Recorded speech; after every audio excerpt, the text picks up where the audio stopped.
Hello everyone, आज हम जानेंगे जीन पियाजे को। देखिए, जीन पियाजे आप सभी ने पढ़ रखा है, तो ये क्लास क्यों इंपॉर्टेंट है। जीन पियाजे में आज हम कंसेप्ट मैपिंग के माध्यम से, यानी कि फिगर के माध्यम से जानेंगे जीन पियाजे की पूरी थ्योरी। तो बढ़िया रहेगी थ्योरी, पूरी क्लास को देखिए। ये शॉर्ट वीडियो है और इस शॉर्ट वीडियो के माध्यम से आप 5-6 मिनट में ही जीन पियाजे को समझ लेंगे। तो आइए डिस्कस करते हैं जीन पियाजे की कॉग्निटिव डेवलपमेंट थ्योरी, यानी कि जीन पियाजे की संज्ञानात्मक विकास का सिद्धांत। देखिए, जीन पियाजे ने संज्ञानात्मक विकास का सिद्धांत दिया, जिसके अंदर जीन पियाजे कहते हैं कि अगर बच्चा बायोलॉजिकल मैच्योर है, अगर जैसे जैसे बच्चे की एज बढ़ेगी, बच्चा वैसे वैसे उतना मैच्योर होता जाएगा। जीन पियाजे ने 4 अवस्थाओं की बात की है। इन 4 अवस्थाओं में कहा है कि जो बच्चा होता है ना, वो अपने से बड़ों से क्वालिटेटिव डिफरेंट है। ये 4 स्टेजों में अलग अलग क्वालिटी है। तो जो भी पॉइंटर्स मैं यहाँ पर लिख रही हूँ, सभी पॉइंटर्स से आपके पेपर में प्रश्न आ चुका है। जीन पियाजे रेडिकल कंस्ट्रक्टिविज्म यानी कि कट्टर रचनावाद की बात करते हैं। ये कहते हैं एज बढ़ेगी, बच्चा खुद ही अपने ज्ञान का निर्माण करने लगेगा। जीन पियाजे ज्ञान मीमांसा यानी कि जेनेटिक एपिस्टेमोलॉजी, जीन से ही जो आपकी बायोलॉजिकल मैच्योरेशन होती है वो आपके ज्ञान को बनाती है, ये कहते हैं जीन पियाजे। वहीं पर जीन पियाजे ने सबसे बड़ी बात क्या की है, जीन पियाजे ने कहा है कि जो उनकी 4 स्टेज है वो प्रोग्रेसिवली आगे बढ़ती हैं। तो जीन पियाजे ने 4 स्टेज की बात की है और कहा है कि अगर आप एक स्टेज की क्वालिटी आप अगर अपने अंदर नहीं डालते, आप एक स्टेज की क्वालिटी को नहीं सीखते हैं, तो आप आगे नहीं बढ़ पाएंगे। तो जीन पियाजे ने डिसकॉन्टिन्यूस डेवलपमेंट यानी कि असतत विकास की बात की है। इसी के साथ साथ जीन पियाजे कहते हैं कि आपका दिमाग जो है वो खाली बर्तन होता है। उसी खाली बर्तन को ही स्कीमा कहा, उसी खाली बर्तन को ही मानसिक संरचना कहा। जीन पियाजे कहते हैं आपका जो मेंटल स्ट्रक्चर होता है, जो मानसिक संरचना होती है, वो आपको किसी भी चीज को सीखने में मदद करती है। तो मेंटल स्ट्रक्चर को ही जीन पियाजे ने स्कीमा कहा है। इसी स्कीमा की वजह से ही आप ज्ञान का अर्जन करते हैं, ज्ञान को सीखते हैं। ये थी जीन पियाजे की बेसिक चीजें जो कि आपको थ्योरी को समझने में मदद करेगी, और इन्हीं बेसिक चीजों से आपके प्रश्न पूछे गए हैं। आगे बढ़ते हैं। अब जीन पियाजे की जो कॉग्निटिव डेवलपमेंट थ्योरी है उसको समझने से पहले आप जीन पियाजे की जो कॉग्निटिव डेवलपमेंट की प्रॉब्लम्स है उसको समझिए। देखिए, जीन पियाजे ने कहा कि जो बच्चा होता है वो कंस्ट्रक्टिविज्म के माध्यम से, यानी कि रचनावाद की मदद से सीखता है, जिसमें वो मौलिक रचनावाद की बात करते हैं, वो आपकी रेडिकल कंस्ट्रक्टिविज्म की बात करते हैं, जिसके अंदर जीन पियाजे कहते हैं कि जो बच्चा है ना, वो 2 चीजों की मदद से, 2 प्रक्रियाओं से सीखता है। जिसमें जो पहली प्रक्रिया है वो है ऑर्गेनाइजेशन यानी कि संगठन। ऑर्गेनाइजेशन का मतलब क्या होता है, बच्चे के आसपास बहुत सारा ज्ञान बिखरा पड़ा है, उस ज्ञान को सीखने को ही, उस ज्ञान को अंदर डालने को, मतलब उस ज्ञान को जानने को ही हम यहाँ पर ऑर्गेनाइजेशन कहेंगे। तो एक शब्द में अगर हम बात करें संगठन की, तो जो भी ज्ञान, जो भी नॉलेज आपके फिजिकल वर्ल्ड में है उसको कंबाइन करना यानी कि जोड़ना, उसको अरेंज करना यानी कि संगठित करना को, और उसको ऑर्गेनाइज करने को ही हम क्या कहते हैं, ऑर्गेनाइजेशन कहते हैं। संगठित करने को, ऑर्गेनाइज करने को ही हम ऑर्गेनाइजेशन कहते हैं। अब जब बच्चा ऑर्गेनाइज नहीं कर पाता, जो भी उसके आसपास ज्ञान है वो उसको ज्वाइन नहीं कर पा रहा है, वो उसको कंबाइन नहीं कर पा रहा, वो रिकंबाइन नहीं कर पा रहा, तो उस सर्कमस्टेंसेस में जो बच्चा होता है वो एडेप्टेशन करता है, अनुकूलन करता है। अनुकूलन की प्रक्रिया के अंदर आपकी 2 प्रक्रियाएं शामिल होती हैं, एक तो एसिमिलेशन यानी कि आत्मसातीकरण, और दूसरा एकोमोडेशन यानी कि समायोजन। अब एसिमिलेशन में क्या होता है, जो भी बच्चे की स्कीमा यानी कि जो भी बच्चे की मेंटल स्ट्रक्चर बनी होती है उसी एग्जिस्टिंग स्कीमा का ही यूज करें। अगर बच्चे की मानसिक संरचना बनी हुई है कि जो आकाश में उड़ता है वो बर्ड है, तो वो हर किसी चाहे वो एरोप्लेन ही क्यों उड़ रहा हो, वो उसको बर्ड ही कहेगा, क्योंकि उसकी स्कीमा जो भी उसकी एग्जिस्टिंग स्कीमा बनी हुई होती है, जो भी उसकी एग्जिस्टिंग स्कीमा बनी हुई होती है, वो उसी का यूज करता है, उसी को आप कहते हैं एसिमिलेशन। लेकिन जब उसके मदर, उसके फादर, उसके टीचर, जो भी उसके भौतिक जगत में लोग हैं, वो जब उसको समझाते हैं कि देखिए एरोप्लेन के अंदर जो लोग हैं और जो चीजें हैं वो दूर दराज के शहरों में, अलग अलग कंट्रीज में आप एरोप्लेन के मदद से चीजों को जल्दी पहुंचा सकते हैं। तो अब बच्चे की स्कीमा बदली और उसने क्या किया, उसने अपनी ओल्ड स्कीमा को ओल्ड स्कीमा को चेंज किया और उसने अपनी नई स्कीमा डेवलप की। तो यहाँ पर क्या हुआ, नई स्कीमा डेवलप की। यहाँ पे क्या हुआ, बच्चे ने अपनी स्कीमा यानी कि जो उसकी मानसिक संरचना थी उसमें मॉडिफिकेशन किया, उसमें संशोधन किया। स्कीमा में मॉडिफिकेशन करने को आप क्या कहते हैं, आप एकोमोडेशन कहते हैं। ठीक है, और जब बच्चा आत्मसातीकरण से एकोमोडेशन पर पहुंचता है तो उसको बैलेंस बनाना पड़ता है, और बैलेंस बनाने को इक्विलिब्रियम, साम्य धारण कहते हैं। क्या कहते हैं, साम्य धारण कहते हैं। तो आपको देखो एक कंसेप्ट में आपकी मदद से आपको इजीली ये पूरी प्याजे की जो बेस है ये क्लियर हो गया। अब हम बढ़ेंगे आगे, और अब हम जो प्याजे की 4 स्टेज हैं, SPCF, sensory motor stage, pre operational stage, concrete operational stage और फॉर्मल ऑपरेशनल स्टेज, इन सभी स्टेज को भी हम एक एक फिगर की मदद से जान लेंगे। बहुत आसान है, आपको ये सेशन बहुत पसंद आने वाला है।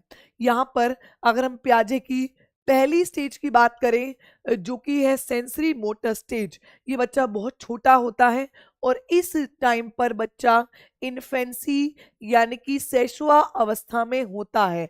अब बच्चे के अंदर ये सभी क्वालिटीज आपको यहाँ पर देखने को मिलेंगी, जैसे बच्चा सेंसेस यानी कि इंद्रियों की मदद से एक्शन करता है। जब बच्चा 9 से 10 महीने के बीच में हो जाता है तो उसको वस्तु स्थायित्व का गुण आने लगता है, यानी कि ऑब्जेक्ट परमानेंसी। ऑब्जेक्ट परमानेंसी, उसको ये पता है कि चाहे ये ऑब्जेक्ट मेरी आंखों के सामने से ओझल हो जाए लेकिन ये ऑब्जेक्ट तो है ही परमानेंट, मैं कभी और जाके इसको देख लूंगा।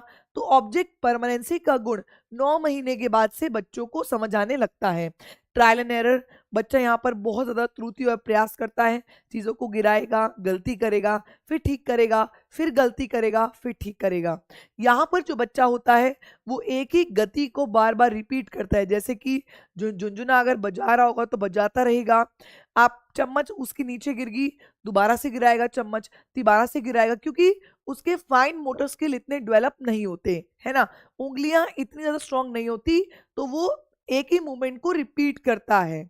इसके साथ साथ सबसे इंपॉर्टेंट, बच्चा मूल प्रवृत्त्यात्मक व्यवहार यानी कि बेसिक इंस्टिंक्टिव बिहेवियर दिखाता है, जैसे कि हंसना, रोना, अंगूठा चूसना जैसे काम यहाँ पर वो करता है, क्योंकि बेसिक इसके पीछे क्या है कि बच्चे के दांत, टीथ डेवलप होते हैं, मिल्क टीथ उसके आते हैं। तो इस दौरान उसका जो फिंगर होती है, वो जो अंगूठा होता है, जो फिंगर्स होती हैं वो उसके मुंह के अंदर वो बार बार डालता है, क्योंकि उसको खुजली होती है। बेसिक फैक्ट ये है। लेकिन इसमें कॉग्निशन ये है कि बच्चा को पता है कि मुझे इचिंग है, तो वो जरूर फिंगर को अपने मुंह के अंदर डालता है। ठीक है, ये है आपकी पहली अवस्था, सेंसरी मोटर स्टेज। आइए अब हम दूसरी अवस्था की बात करेंगे, जो कि क्या है, प्री ऑपरेशनल स्टेज यानी कि पूर्व संक्रियात्मक अवस्था 2 से 7 साल। इस टाइम पर बच्चे का अर्ली चाइल्डहुड यानी कि पूर्व बाल अवस्था चल रहा होता है। तो इस टाइम पर जो बच्चा है वो स्कूल जाना भी शुरू कर देता है। यहाँ पर देखिए सबसे इंपॉर्टेंट बात क्या है, बच्चा अपने वर्ल्ड को, अपने फिजिकल वर्ल्ड, भौतिक जगत को जानने लगता है, किसकी मदद से, लैंग्वेज की मदद से और मेंटल इमेजेस की मदद से, भाषा और मानसिक छवियों के माध्यम से वो अपने वर्ल्ड को जानने लगता है। इसके अंदर बच्चा ईगो सेंट्रिक बहुत होता है, बच्चे को ये लगता है कि जो भी मैं सोच रहा हूँ वही सही है, वो सामने वाले की नहीं सुनता। अगर आधी रात को बच्चे को चॉकलेट भी खानी होगी ना, तो भी बच्चा मम्मी को बोलेगा ला के दो, रो रो के पूरे घर में बवाल कर देता है। वहीं पर सिंबॉलिक थिंकिंग, सीटेट का फेवरेट क्वेश्चन रहा है ये सिंबॉलिक थिंकिंग, यानी कि प्रतीकात्मक चिंतन, कि कोई भी चीज उसके सामने नहीं है। फॉर एग्जाम्पल बाइसिकल, यानी कि साइकिल उसके सामने नहीं है, लेकिन साइकिल का नाम आते ही उसके सामने, उसके दिमाग में उसी साइकिल का जो सिंबल है वो बन जाता है कि उसकी साइकिल कैसी है, जो उसने साइकिल देखी है ना, उसी साइकिल का सिंबल उसके दिमाग में बन जाता है। उसको हम बोलते हैं सिंबॉलिक थिंकिंग। वहीं पर डिसेंट्रेशन का गुण बच्चे में नहीं आता, बच्चे में इस टाइम पर सेंट्रेशन का गुण आता है। इसमें क्या होता है कि जो बच्चा होता है ना, वो सिर्फ एक ही विशेषता को देखता है, सिर्फ एक ही विशेषता। फॉर एग्जाम्पल बच्चे से पूछा गया कि तुम्हारी जो गाड़ी है वो कैसी है, तो बच्चा बोल देगा येलो कलर की है, बस। वो सिर्फ एक ही विशेषता को देखता है, जिसको हम बोलते हैं सेंट्रेशन। जो बच्चा होता है वो विलंबित अनुकरण करता है, यानी कि वो इमिटेट तो करता है, लेकिन जो इमिटेशन उसका होता है ना, वो विलंबित हो जाता है।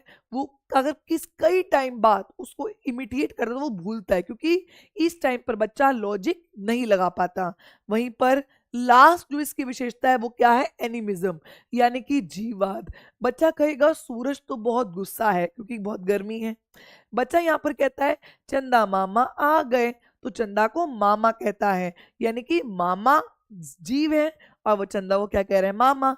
तो इस टाइम पर जो बच्चा होता है वो निर्जीव यानी कि नॉन लिविंग के अंदर लिविंग की क्वालिटीज को देखता है। ये है पूरा आपका प्री ऑपरेशनल स्टेज। अब बढ़ेंगे आगे। तीसरी जो अवस्था है वो है कॉन्क्रीट ऑपरेशनल, 7 से 12 साल की अवस्था। इसको आप ठोस और मूर्त संक्रियात्मक अवस्था कहते हैं। अब बच्चा इस स्टेज में लॉजिक करना शुरू कर देता है, तर्क बताता है, तर्क दे देगा। और तर्क कैसा होता है, लेकिन जो चीज उसके सामने होगी ना, उसी चीज पर ही वो तर्क देता है। अभी अमूर्त चिंतन बच्चा नहीं कर पाता है। यहाँ पर बच्चा ठोस वस्तुओं के आधार पर समस्या समाधान, बच्चा यहाँ पर पलटावी और पलटन, यानी कि किसी भी चीज को, फॉर एग्जाम्पल मैंने यहाँ पर इस पेन को ऐसे खोल दिया, इसको ऐसे खोल दिया, तो मैं दोबारा से इस पेन को वैसा ही बना दूंगा, उसको आप बोलते हो पलटावी। बच्चे ने एक बाल्टी में से पानी को उलट दिया, फिर से पानी को उसी बाल्टी में डाल दिया, इसको आप बोलते हो रिवर्सिबिलिटी।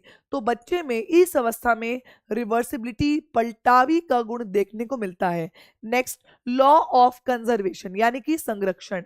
अब संरक्षण क्या है, किसी भी चीज को आप, किसी भी बड़ी चीज को आप 3 टुकड़ों में तोड़ दो, लेकिन टुकड़े में तोड़ने से इसकी मात्रा में कोई प्रभावित नहीं होगा, इसको आप बोलते हैं कंजर्वेशन। तो कंजर्वेशन का गुण भी बच्चे में इस अवस्था में देखने को मिलता है। नेक्स्ट, डिसेंट्रेशन यानी कि विकेंद्रीकरण। फॉर एग्जाम्पल बच्चे से पूछा गया वही कि आपकी गाड़ी कैसी है, तो बच्चा यहाँ पर सिर्फ ये नहीं बोला कि मेरी गाड़ी का रंग पीला है, वो सारी विशेषताएं बता देगा। जैसे कि मेरी गाड़ी का रंग पीला है, मेरी गाड़ी रिमोट से चलती है, रिमोट में 2 सेल डलते हैं और उन्हीं सेल की मदद से मेरी गाड़ी चलती है। तो एक क्वेश्चन पूछने पर उसकी एक से ज्यादा विशेषताओं के बारे में बताता है, उसको हम कहते हैं डिसेंट्रेशन। यहाँ पर जो बच्चा होता है वो सीरिएट करता है। सीरिएट का मतलब होता है श्रृंखला में लगाना, जैसे कि छोटे से बड़ी की श्रृंखला में लगा देना और बड़े से छोटे की श्रृंखला में लगा देना। यहाँ पर बच्चा ट्रांजिटिव थॉट यानी कि सकर्मक विचार करने लगता है। सकर्मक विचार का मतलब क्या होता है, कोई भी 2 चीजें, अगर 2 चीजों के बीच में संबंध है, जैसे फॉर एग्जाम्पल अगर मेरे पास एक पेंसिल ए है जो बड़ी है, बी है जो मीडियम साइज की है, और जो सी है वो छोटी है, मुझे ये बताया गया कि ए जो है वो बी से बड़ी है, बी जो है वो सी से बड़ी है, तो बच्चा यहाँ पर इन दोनों के बीच में भी संबंध बता देगा कि जो ए है वो भी सी से क्या होगी, बड़ी होगी। तो किसी 2 के बीच में संबंध होगा तो तीसरे को भी उनसे रिलेट करके बच्चा बता देगा, उसको हम बोलते हैं ट्रांजिटिव इंटरफेरेंस यानी कि ट्रांजिटिव थॉट, सकर्मक विचार। और लास्ट क्या है, रिलेशन यानी कि संबंध। बच्चा यहाँ पर रिलेशन क्या है, घड़ी का टाइम वगैरह क्या है, जो भी उसके सामने मूर्त चीज है ना, उसका तर्क वो आराम से यहाँ पर दे सकता है। अब हम बात कर लेते हैं लास्ट स्टेज की, जो कि है फॉर्मल ऑपरेशनल स्टेज, औपचारिक या फिर अमूर्त संक्रियात्मक अवस्था 11 के ऊपर। जब बच्चा प्यूबर्टी के बाद एडोलेसेंस पर पहुंचता है, किशोरावस्था पर पहुंचता है, वही अवस्था ये होती है।